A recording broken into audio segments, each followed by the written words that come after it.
Light. Yeah. Now it is start. Okay.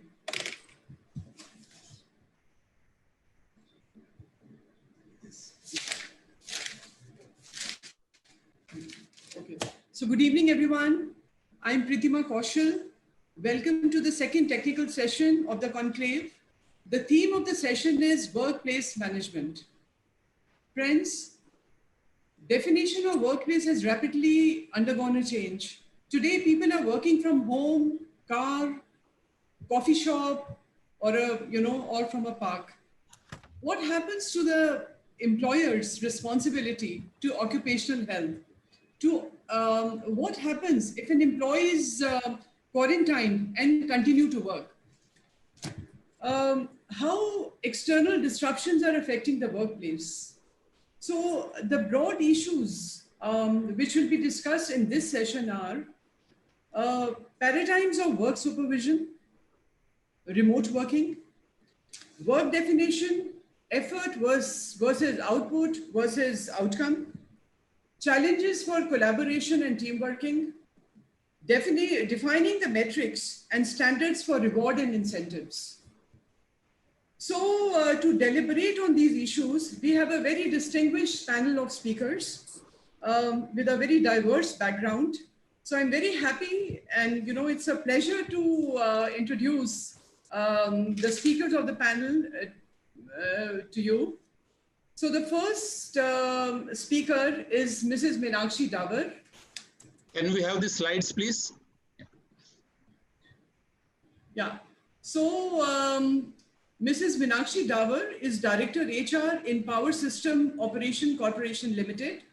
Prior to this, she was Executive Director Human Resources with Power Grid, a Maharatna PSU under the Power Ministry. She is an alumnus of Delhi University and University of Hull, UK. She brings with her a vast experience of 37 years. So welcome, Meenakshi ma'am. The second speaker on the panel is Mr. Rajeshwar Tripathi. Mr. Tripathi is the CHRO, Auto and Farm Sector of Mahindra & Mahindra Limited. He is an alumnus of Xavier Institute of Social Service. Mr. Tripathi is a leading HR function for all the businesses in the auto and farm sectors globally.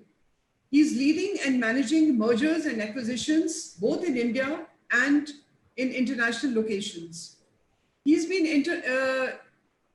instrumental in driving major projects like organization simplicity, HR transformation, digitization, and Mahindra Rise.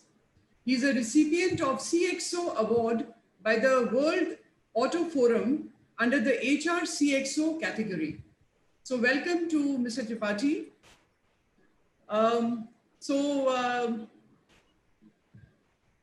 The next speaker and also the moderator for this session is Mr.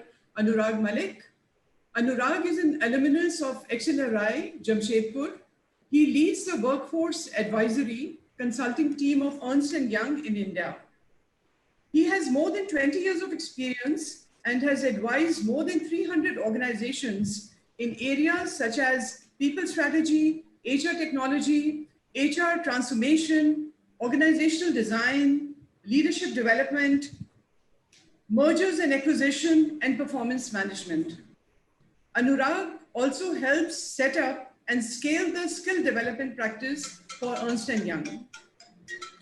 Today, he has, as I mentioned, he has an additional responsibility of moderating the session. So with these introductions, I hand over to Anurag. Over to you, Anurag. Thank you, Pritima ma'am. Absolutely delighted to be here. Thank you, ISTD, for inviting me over, and what a privilege it is for me to be able to host and moderate this session, having co-panelists like Ms. Davar and Mr. Tripathi. Great to be here, and good evening, everybody. Thank you for joining in. I do realize that it's a Saturday, it's Saturday evening, so we value your time, and we hope that we'll be able to provide some meaningful insights for everybody who's dialed in, who's logged into the call. So Pritanma ma'am did set up the conversation very clearly in terms of themes. I just wanted to add a few aspects to that before I bring in my co-panelists. So I'm sure all of us understand these are unprecedented times. Businesses are still grappling with COVID. There have been discussions about V-shaped recoveries and U-shaped recoveries and L-shaped recoveries. This morning, I was reading an article about a K-shaped recovery that, for some businesses, it's going to move up. For some businesses, maybe it's continued to go down. So the verdict is still out. Even as I speak to my clients, there are various versions on how soon will things start getting back to normal based on the sector or the context that they're coming from. Given that, there is also no doubt about it that economy is slowed down. Now, the numbers are also available with us. We know what happened in the last quarters.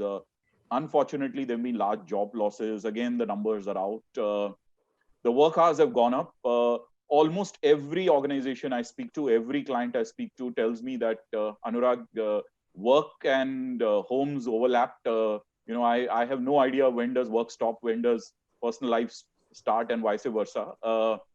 But it's also been, an amazing period of resilience. I think one has hundreds and hundreds of stories of incredible resilience. What people have shown, what people right at the entry level to CEOs, MDs have shown, and hopefully, we'll hear about some of that.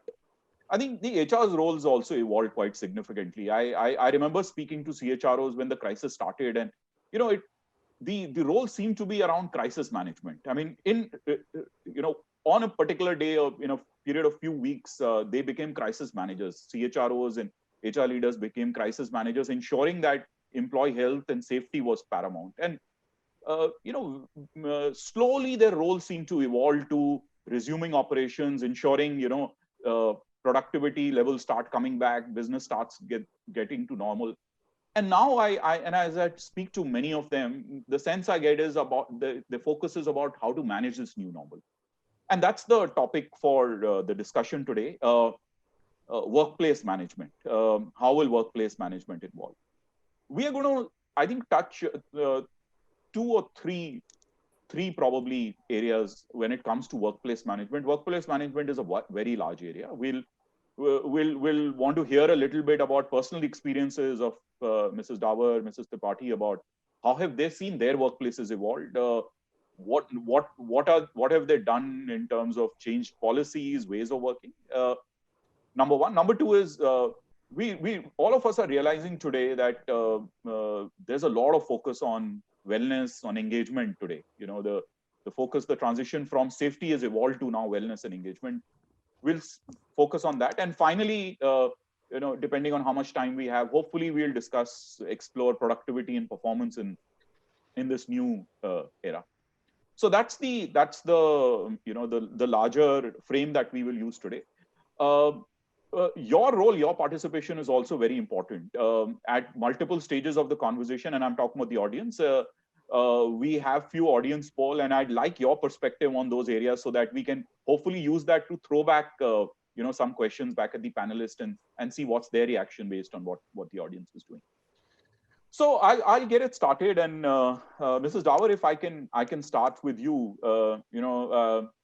You were telling me about how your organization has managed 24/7 operations continuously during the lockdown. So wanted to hear a little more about your experiences. How did you manage safety protocols?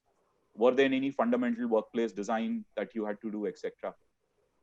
Yeah, thank you so much. So see, the lockdown had started, but for our office, there was actually no lockdown, because we are Power System Operation Corporation, and 24/7, we have been maintaining the electricity in the grid, the load as well as the frequency, so our control rooms were never shut down. Number one. Number two is that we had an added challenge. We are not put in a substation or a project site. We are in all metros and we don't have any colonies. And we had 3 shifts, where our employees were coming continuously. And they were all in metros. So we had to organize their coming and going, 19 people in a shift. So the first thing that we did for workplace management was that we set up parallel control rooms in the same building, just in case some control room gets affected, right?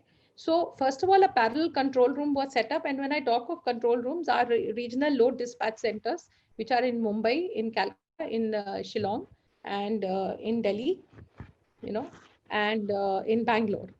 So that was the first thing we did. Second thing is that there are 19 people in a shift, right, who are trained to do a particular work. But we had kept a set of people whom we had kept as reserves for real-time operation. So what we did was we trained those people in real-time operations, a backup, just in case somebody falls ill. So there was a backup. The third thing that we did was that we did the same thing for our vendors also, the people who maintain our IT. We had a backup for that also, just in case ek na mile to dusra aadmi wahan par hoga, Then what we did was healthiness of all employees was critical. Like anybody in the family falling sick, okay? So that guy was asked to go on was quarantined. Not only that, if a person inside who was working in the control room was to fall sick, all 19 people in the shift had to be sent on quarantine. You understand? Because they all worked together in one room. It was that critical for us. And the entire room had to be sanitized and desanitized. Of course, temperature checks and everything were being done. And then we said that, non-availability, we had set up 3 situations. One was we called alert. That was non-availability of our staff up to 10%. Second thing we called alarm, right? That is where our staff is not available in any of the centers between 10% to 25%.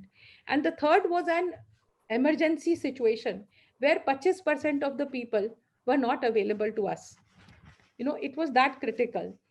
Then what we were doing is, of course, there was this control rooms were being sanitized morning, evening, because 3 shifts a day. It was all being sanitized. The workers were sanitized, And then we had to also coordinate with the state electricity boards, state load dispatch centers. And when I say that, and their well-being, I mean 33 states, 9 union territories, and our own 6 centers. So that was 46 offices had to be coordinated with.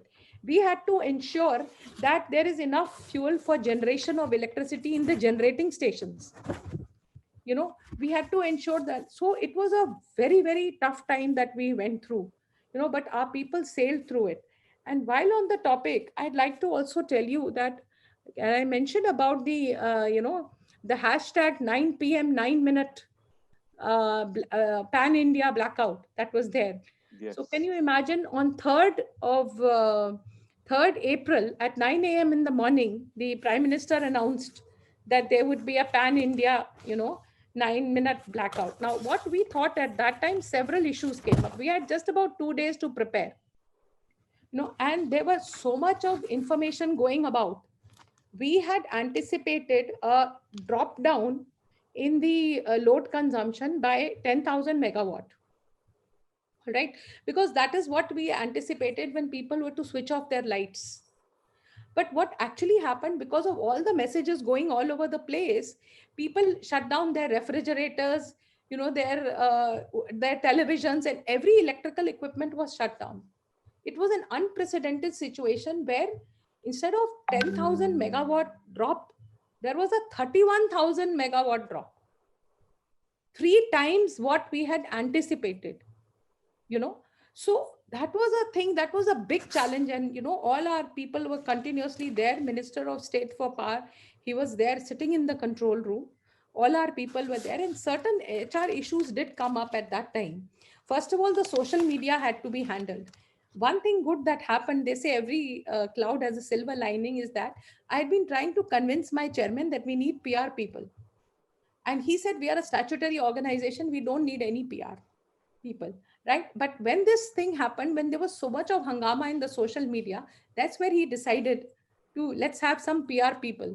So that is where our recruitment on PR people, that was one thing that happened. Second thing is that coordination with 41 centers in the country at that 9 minutes. Third thing is that what happened was human behavior. We thought that the lights would go off at 9 o'clock and they will come back at 9:09 or something like that. But there was a load drop from 8:45 onwards, right? And the ramp up started 15 minutes later, 9:15. So it went totally haywire. So, we had to maintain the frequency of the grid accordingly. So that was another thing about the human behavior.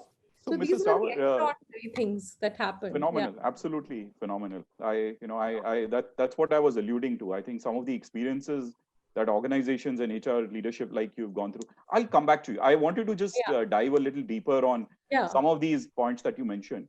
Mr. Tripathi, if I can bring you in, two questions. One is, what is the the percentage work from home, or what parts of Mahindra and Mahindra still, if any, are working from home? Number one. And number two, just wanted to hear some of your experiences around bringing an organization back from a gradual lockdown phase, and any learnings that you'd like to share with us. Yeah, thanks, Anurag. So hi, everybody. Nice to be here with you. My best wishes to all the teachers on this occasion of Teachers' Day.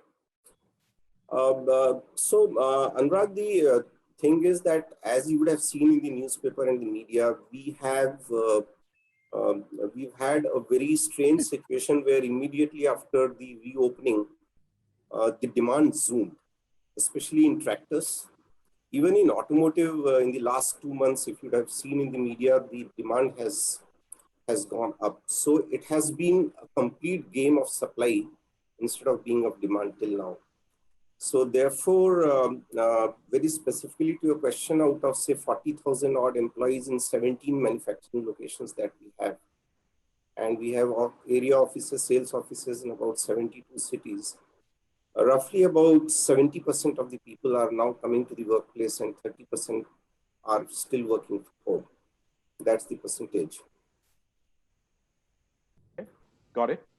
And just wanted to, learn a little from your experiences, sir. I assume at some stage you will be a 95, 98% work from home organization. You would have had to, and then gradually bringing it back. So top 2 to 3 learnings, because there are still many organizations, especially in the services sector, that are still right now planning, transitioning back to a higher getting a higher percentage back to work. So what are your top 3 learnings? Yeah.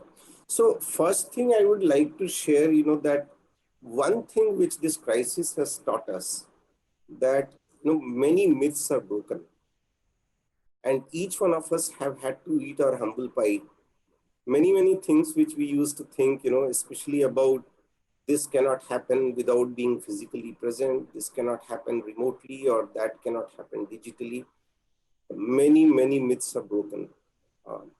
The second thing is, I think overall as a society, as an entire nation, or as a world, we have demonstrated a huge resilience. I think that underscores everything, right? So the thing which has happened is that I would call it the phase 1, the lockdown phase, and how to maintain your business, where the business operations were brought to stand still. It was like bringing a mechanical device to a halt.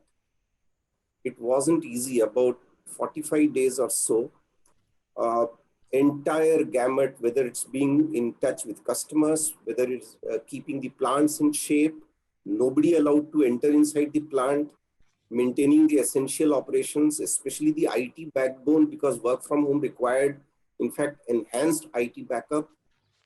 It's a huge list of things which had to be done in the first phase. The second phase, I would say, has been a very evolving phase, where on one hand, we've had thousands of workers who are having to go to the plant because manufacturing cannot be done from home, and the virus has not gone. In fact, we are reopening in a situation where yesterday India has had the highest single-day surge. And therefore, how to ensure psychological safety, physical safety, to the people on one hand who are going to the plant, and secondly, how to empower and enable the work for people who are operating from home. Both have very different set of challenges, and I can answer some specific questions if people have in this regard. Plenty, Mr. Tripathi. At least I have plenty of follow-up questions. I just staying with you, sir. Is phase may policies may have there been any significant changes that you've had to make in HR policies? And if you can just pick the top 2 or 3 that you've done, just to enable the present context better. Yeah. Sure, Anurag. So I would actually categorize it into 2 buckets. One is responding to the challenge or responding to the crisis, all the policies which were there, which had to respond, right? So for example, your claims processes, financial claims, your medical insurance, your, all kinds of employee benefits claims, payroll, salary, etc., all those things.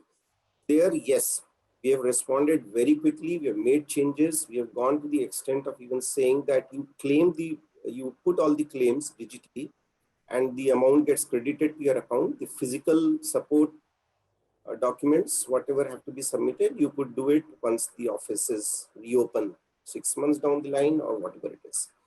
Things, small things like this, right? Even in the work from home enablement, for example, reimbursing high-end internet broadband package. Okay? We've gone ahead and done that. We've modified our mobile and landline policies, the reimbursement policies to cover data. And data which enables people to get 100 Mbps internet with, say, 150 GB of data. That kind, because entire day people are on the video calls. So, and very importantly, we have very quickly, I think in 24 hours after the lockdown began, we came up with a remote working policy, and which actually defines the entire gamut of the responsibility of people, the way we will conduct ourselves, what is it that people may need to make sure while working from home, addressing even etiquette matters. So this is like a ways of working document. Yeah, I'd like to share about the HR policies that our medical policies we have done very well with. We have allowed teleconsultation for employees reimbursement, which wasn't there before. We gave employees a grant of a couple of thousand rupees, I think 20,000 rupees, where they could buy, equipment, blood pressure monitoring, sugar monitoring, oximeter, and, PPE kits that they could buy for themselves to keep themselves. We tied up with Apollo Hospital by, their program called Kavach, which when people are quarantined, they can do it through that, So that is also, and we've, left everything as far as medical is concerned. There is absolutely no bar. Any hospital you can go to get the treatment for you and your people. E-office we had done last year itself. So our files were all on e-office, which we could manage very fast with those policies. And, everything from work from home, and it's been very efficient. Fantastic. We had done our recruitment during this period. We'd recruited 85 trainees. Interviews were conducted online. Their medical was done at their home station. And now we are into 2.5 months of their training. And we have a 1-year training program, out of which first 3 months is classroom training, and then it is on the job. So the last batches on the job training is also going on online, as well as the classroom training is also going on online. Every day people are. I tell a lot of my clients, HR heads, that HR has evolved by probably 3 years, 5 years, 10 years in the last very few well months. said, actually, very well said. See, lots of things, Anurag. I'm sure, everybody in the audience also would have gone through the same experience. We don't have answers to everything. And my belief is that lot more is to unfold. We have not seen much of it because it's a different subject. I'm sure you're going to have in other sessions, that what's the new way of working which is going to be. मेरा भी sir एक hypothesis है इसमें, and I was listening to both of you. When I look at my clients, a lot of them have addressed the hard policies. So जैसे आप लोग बात कर रहे थे, the equipment. In fact, services sector में, setting up the infrastructure, getting the table and the ergonomics and the chairs. As I think both of you alluded to, internet connectivity, etc. I think what is still not evolved fully are the softer policies that, I mean, organization like yours provided transport, provided gym facilities, provided cafeteria, provided crash facilities. Everything. Now, for people who are now working from home, what about the employee experience? Because all of these also are components of employee experience that I'm sure Mahindra & Mahindra or POSOCO would have provided. So, any comments on that, on some of the softer areas? The employee experience is wonderful. The women are very happy, especially the young mothers. The husbands are very upset. Employee experience is now, I'll tell you, there are 2-3 things. Number one is their commute time and energy has gone down. But there is no separation between office and work. But one thing is there, even the collaboration that was there in office has gone down. However much we do this, but that collaboration has gone down amongst people. I'll come back to you on that point on collaboration, because this productivity is one of the theme I wanted to explore. Let me just take a pause just so that we can get the audience in. Avinash, can you just administer or show up to the audience the first question where we wanted their point of view? Once you have the data, if you can report it to us. Can we start the poll, sir? Absolutely. Okay, fine. Just one. So the first question will be, for remote working to be successfully adopted, which among the below will act as the biggest enabler? Starting this as go live. Hello. Yeah, Avinash, can you put in question number 1? Once it's safe to return to work, how would you want to resume working from office? Work from home, alternate week, etc. That's what he's doing. Yeah. First one is okay. Yeah. It's starting, sir.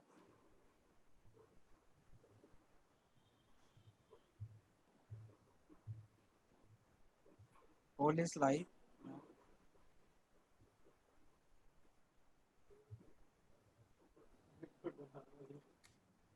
So this is the poll is going on.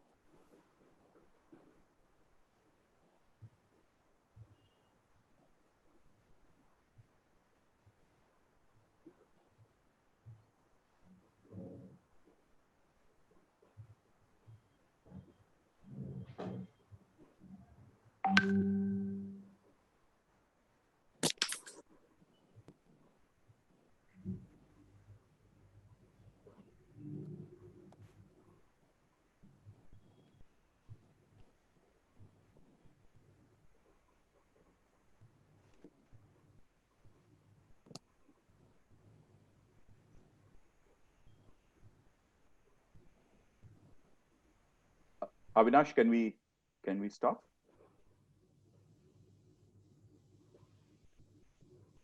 Very interesting. So if I was to add up the number 2 and number 3, so 31% people are saying want to work alternate week from home, and 47% are saying within a week, work from office twice a week, meaning 3 to 4 times or 3 to 4 days from home.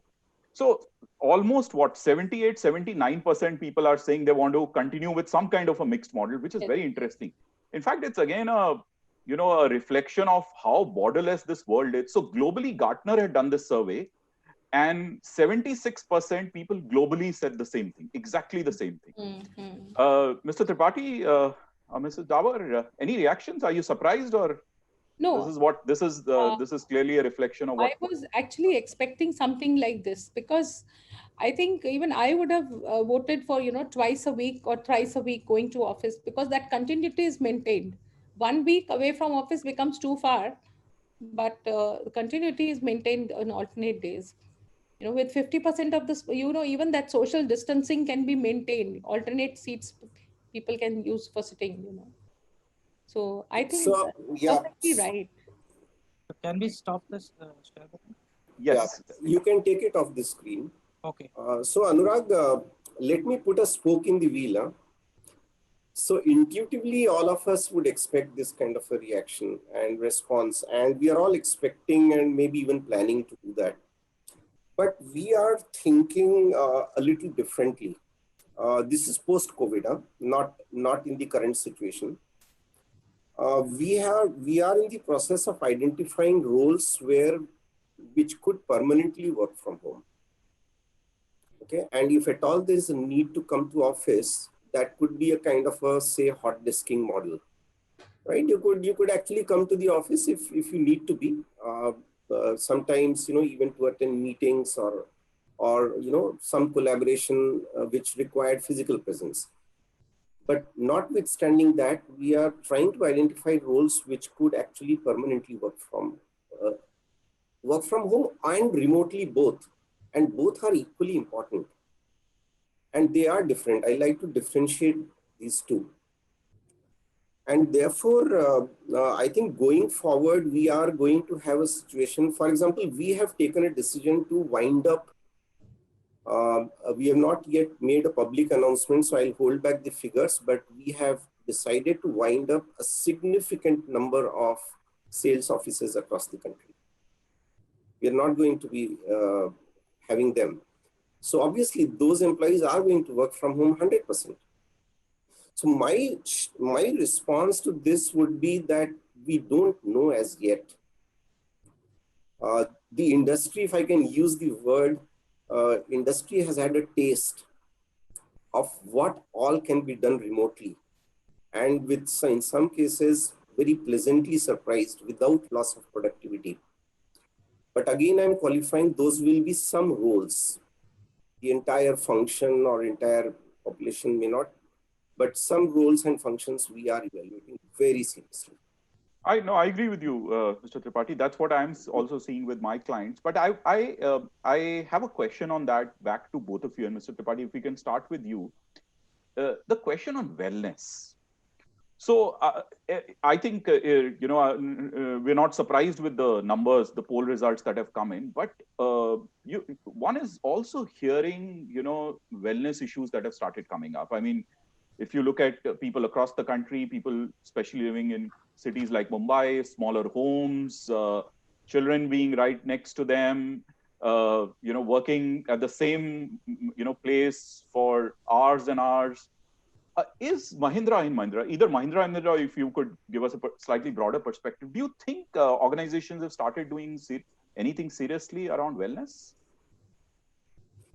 Yeah, so this is a real challenge. It's not something which is nice to talk about because, see, there are two aspects to it. Let me also give you a very pragmatic aspect. While nobody will dispute what you are saying, but there is also a limit to which organization can do.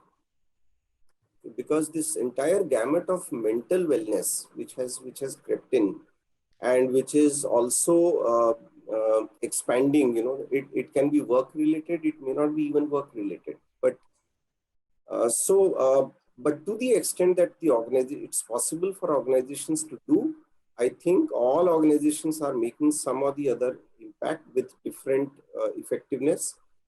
Coming to M&M, we have done a lot in this, and we are still learning. So it's not only about arranging speakers or getting counselors. We have made a tie-up with an American company for remote counseling on any issue for self and family members. It's free of cost.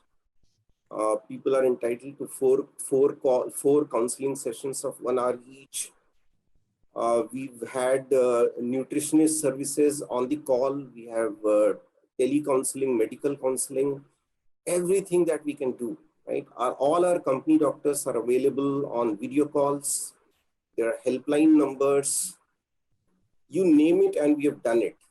but have you really addressed the softer aspect of it? Like you yourself said, there's a hardware and there's a software. Right? I think that is where we will need to find out. I don't think we have all the answers. Once there's a 100% reopening and we all come back to the offices, maybe this would be a very good subject of study. And I'm sure, including EY, many consulting organizations would be itching to do some kind of a inciting survey, and I'll be very interested in doing that. That what percentage of it, the organizations was able to actually address. I agree. I understand, sir. Mrs. Davar, let me ask for your perspective, because fortunately, I would assume from a PSU point of view, people would feel that their jobs are secure. So, at least that aspect of stress may not be there.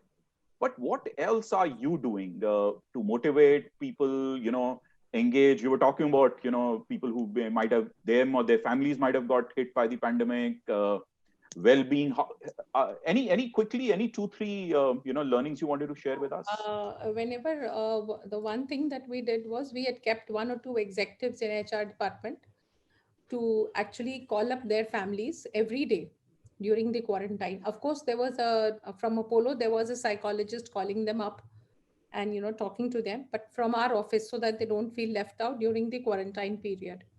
Apart from that, see, what is going to happen is that according to a survey that I was reading about, by March to 2020, there are almost going to be 200 million workers who will be working from home world over. Now, this is going to become a norm. Pandemic or no pandemic, it's going to become. So what we had done was trained our people on, how to balance your work life. Because now work life integration has to take place while you're working at home. And people are going to work 24/7 because they're going to be, interrupted with home things also. So there is more flexibility in the ways we are doing the things for the people. So that gives them a little less stress as far as work is concerned. Second thing, which is not specific to POSOCO or the public sector, is that there's going to be a lot of jobs are going to be redundant. And a lot of new jobs are going to get created, right? So a very important thing that organizations can do for their employees, who are actually their jobs are going to get redundant, is to retrain and upskill their employees, and that can be done on a learning platform. So that is where, the moment a person feels that, okay, my job is secure, I'm upgrading myself to join something, he automatically starts feeling well. Now, I was talking to somebody in the Power Sector Skill Council. Now, 2 things have happened after this pandemic with respect to India. 2 important things that have happened is that, number one is that the workers that were available in the metros have gone to the villages, right? So there is less staff in the metros and there is an overwhelming number of people in their hometowns. Yep. Now, 2 things need to be done. Number one is that to take care of all those people, number one, you retrain them, train them for something which they can do in their villages, number one. And number 2, train some other people in the cities to do the work that they were doing here. Right? Now, as far as power sector is concerned, we did a study. I can tell you that there are actually going to be no jobs given up in the power sector. Fantastic. Because 2 projects are going to come up. One is the electrification of the railways, right? And the second project that's going to come up is the renewables. So what we are doing in Power Sector Skill Council is that all those people who had gone to their villages, we are training them in how to do the railway electrification. But one thing that is a problem is that e-learning is very difficult for the people who are at that level. Absolutely. I realize the challenge. Yeah. What is being planned is that, and has already been done, is that to send them the reading material in their local language so that they can read it, and then talk to them through the chat boxes or, through their WhatsApp and all. That is the way things are being. That reduces a lot of stress. I understand. And for our own employees, apart from the other programs that we have done on wellness, we have, we ask them, okay, do you want to do that Coimbatore Sadhguru's program? or that whatever you believe in Ramdev's program or this thing.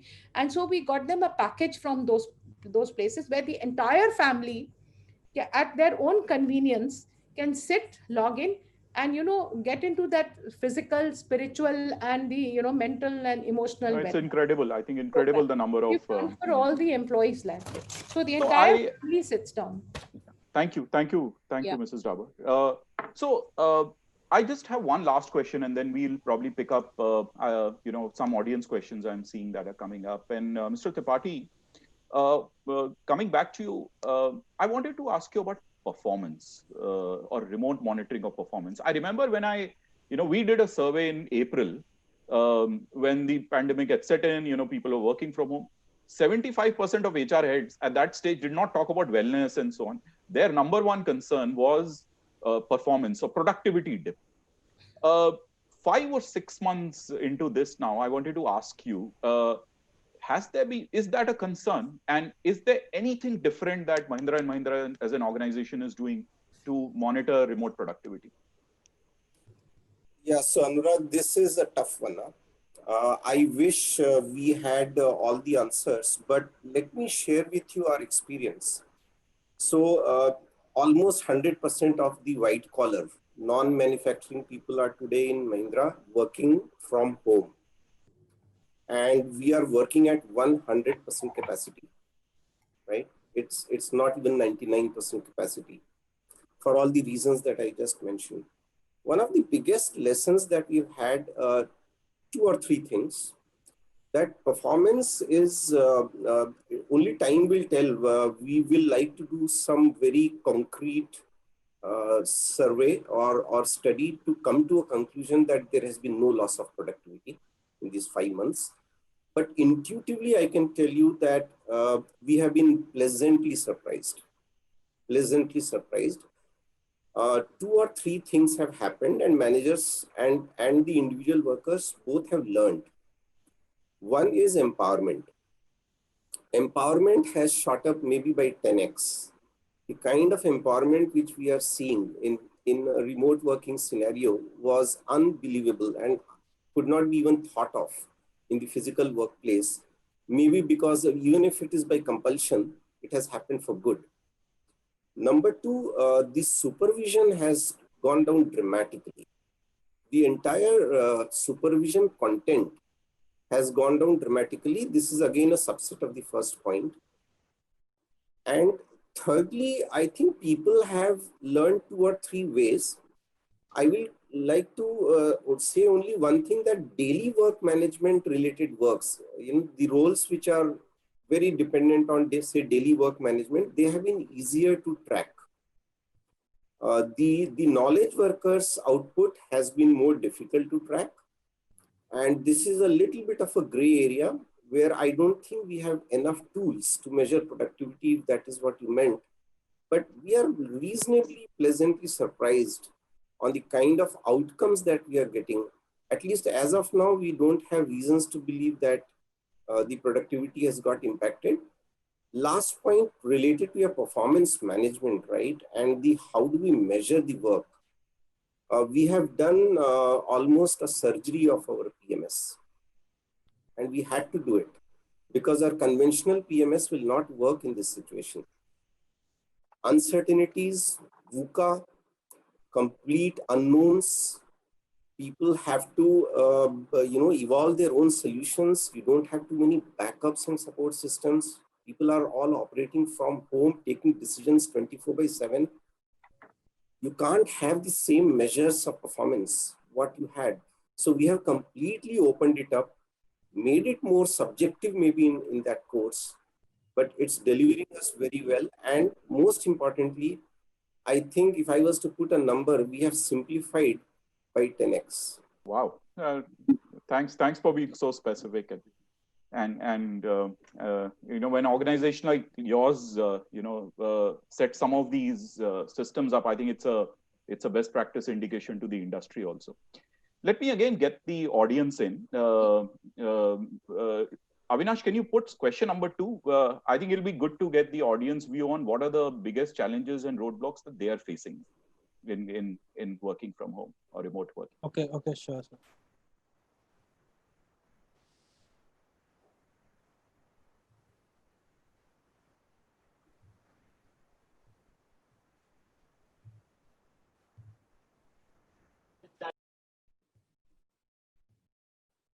This is one question, sir, by Mr. Ravi Kumar. Hello. Avinash, we are not talking about audience questions. We are talking about the poll. Okay, just hold on, sir.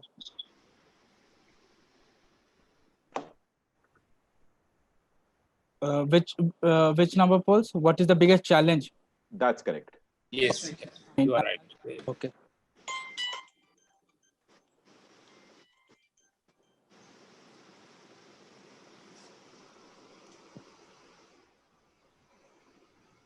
So this is the poll live right now. Yeah, if I can just ask all of you to, the audience, to respond to this, please, quickly. It'll be great to get your perspective.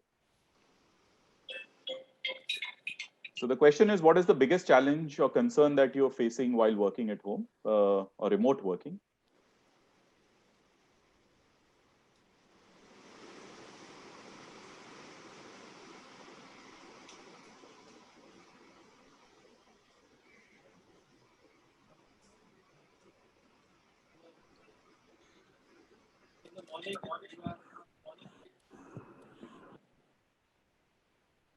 Yes, Avinash, we can stop. Okay, fine. So just go down. So the biggest is overlapping work life as expected, followed by internet connectivity. Yeah. Yeah, expected. Okay, thank you, audience. Thank you so much. Avinash, can we just go back to the main screen? So we have a few minutes to pick up 2 or 3 audience questions. There's a question, and Mr. Tripathi, Mrs. Davar, this is open to both of you, whoever would like to respond to this. So there's a question on what are the possible positive outcomes from this COVID disruption in terms of business and employment generation in the near future? Mrs. Davar made a very specific comment about, hopefully no loss in employment opportunities in our sector. But anything else, any other positive outcomes that either of you would like to speak about? Positive outcome would be the saving on time and money as far as the commute is concerned. Then also young working mothers who had a problem.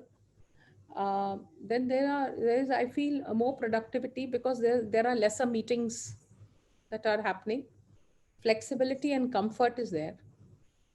That would be the positive. And the cons would be that there are no boundaries left. Absolutely. That came out very clearly. There is lesser social interaction between the workers. Yeah. And expectations are there to work endlessly. Absolutely. That is a con. And expense of setting up an office. I just tell you that anyway, my son and my daughter-in-law were also working. And my daughter and son-in-law were in Amsterdam, and they had a long work from home. So they've come here.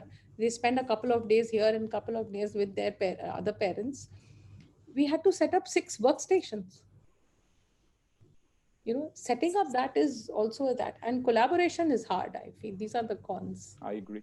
Mr. Tripathi, I was amazed. I mean, when a HR leader like you made a specific comment about empowerment, 10x empowerment, I was so pleasantly surprised.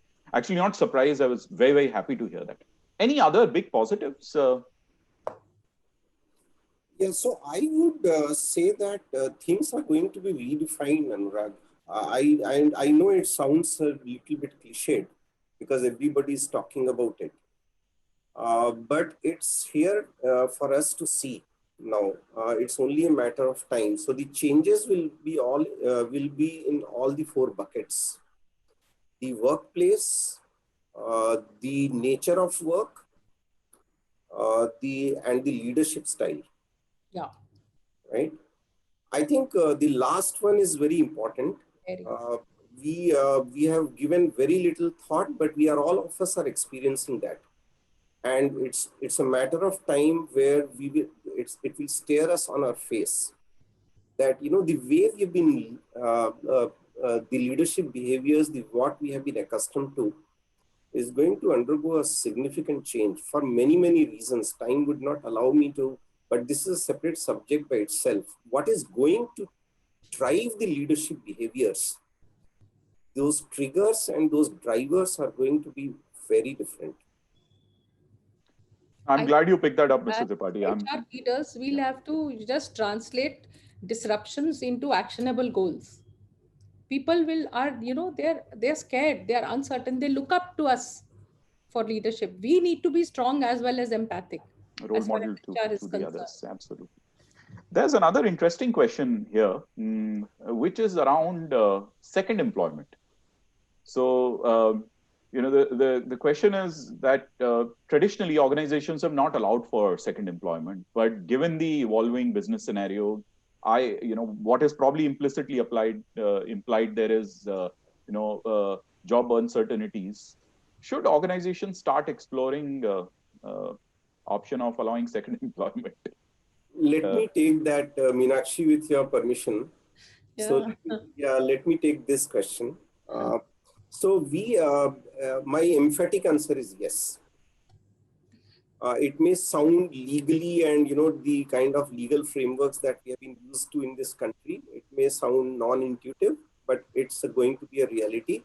People were till some years back were even questioning, the multi-franchise dealerships, multi-brand dealerships, etc. Across the world, those things have happened. Gig workforce is a reality. There are going to be far more number of freelancers, part-timers. That stigma of being a part-timer in India is going to go away very soon because these are realities being driven from both ends. Had it been from one end, the chances would have still been remote.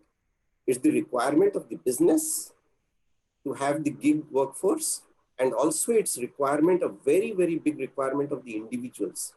For years and years, we have been shouting hoarse, we need flexibility.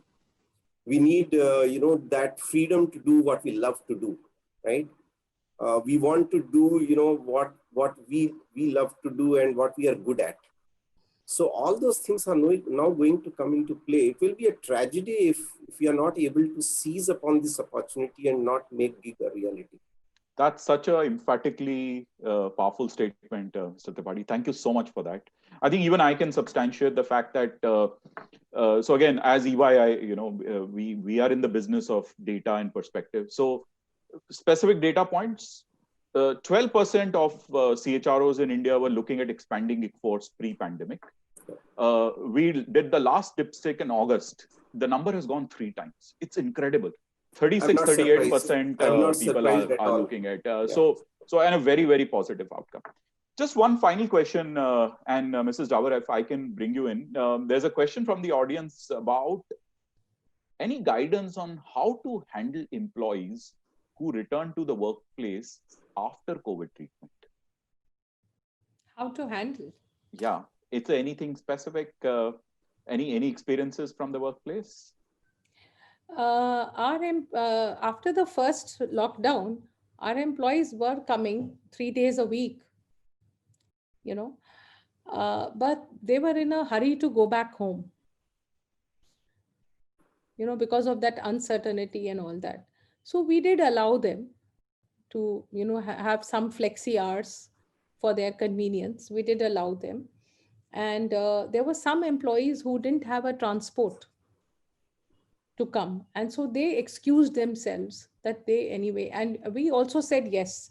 I can give an example of my own, we call them attendants or, multitask of our multi-skill operator. I told him that you come by bus, so you avoid coming to office. Although he was also to come 3 days a week. And I said, you don't come, you might just catch this thing, just stay at home. And he tells me, he says, Madam, मैं अगर घर पे बैठ गया तो आपको चाय कौन देगा? Just that much of empathy with the person. I said, you don't worry about me, I'll manage.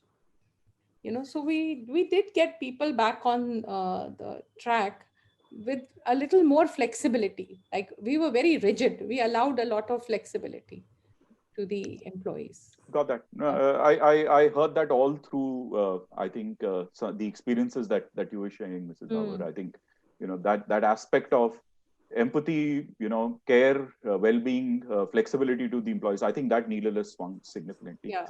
We have many more questions. I'm sorry we'll not have the time to pick all of those up. But personally, for me, I think it's been a extremely rich discussion. I think the amount of insights that have come through have been incredible. And I'm sure the audience would have also had a lot of takeaways. I mean, starting from your experiences of crisis management, Ms. Dawar, as you spoke about, recalibrating shifts, looking at how to handle people who get COVID, having gap backups. I think fundamental changes in the way you used to manage operations. Yeah, to Mr. Tripathi, your comments about managing, a zooming demand in this scenario. I think those are incredible learnings, and how do you apply? It was also very good to hear about the emphatic policy changes that organizations have done, and that's where I thought what organizations like ours do over many years. I think it's got a crunch to changes over a very specific changes for enabling a workplace which is far more diverse now, remote versus office. Delighted to hear, I think, the amount of work that's happened on well-being and policies and care and the flexibility that you spoke about. It was very good to hear also about your statements about productivity in this scenario. And again, I didn't hear even a little bit of sense of fall in productivity, at least right now. I think to hear 10x on empowerment, managerial and leadership styles changing and having to evolve, I think was very, very emphatic. And finally, I think your statement around leadership styles and how it needs to evolve now going forward.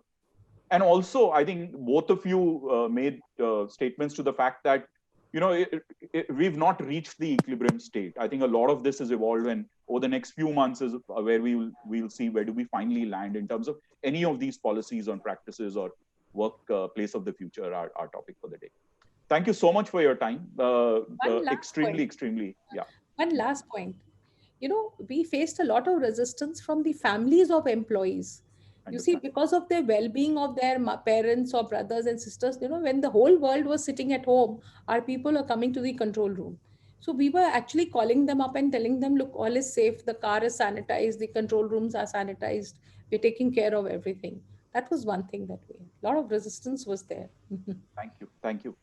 And thank you, audience, for your participation. It was good to get your perspective about how do you see this evolving. Pritima ma'am, back to you for session closure. Yeah. So I think it was a wonderful session, and lots of insights. And thank you so much for sharing your experiences, Mr. Tripathi, Meenakshi, and Anurag. Very well moderated session. So thank you so much. Thank you very much, Dr. G.V. Rao, for Yeah. I would like to show a small video as a token of our gratitude. Avinash, can we have the video?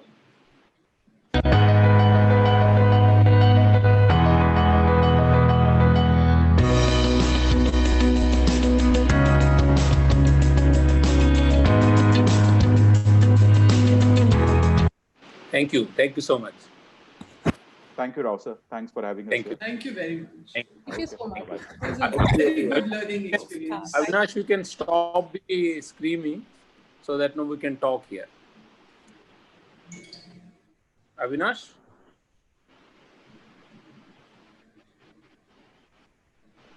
Yeah, I'm just stopped the stream, sir. So there were no breakout rooms, no? No, no breakout. This is the room, no? This is the room. This was the breakout room. This is the room, no? This is the room. Yeah. So why is he having a difficulty in bringing us there? No, no problem. No, it's fine. No. See, one is a conscious call, one is a sleep. No, that's fine. Now it is streaming live. Yeah, okay. Well, friends, thank you so much. for attending today's inaugural session and technical session 1 on the workforce management and technical session 2 on the workplace management. So thank you for all of being here, and we really appreciate your presence. We also appreciate the kind of questions you asked.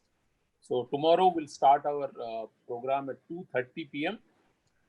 This will start with technical session 3. That's an technology in. Madam, you want to say something? No, thank you. Okay. Thanks a Please lot. said something. Thank you so Said much. something. Sorry, my flow got disturbed. So tomorrow we will have the session 3, technical session 3.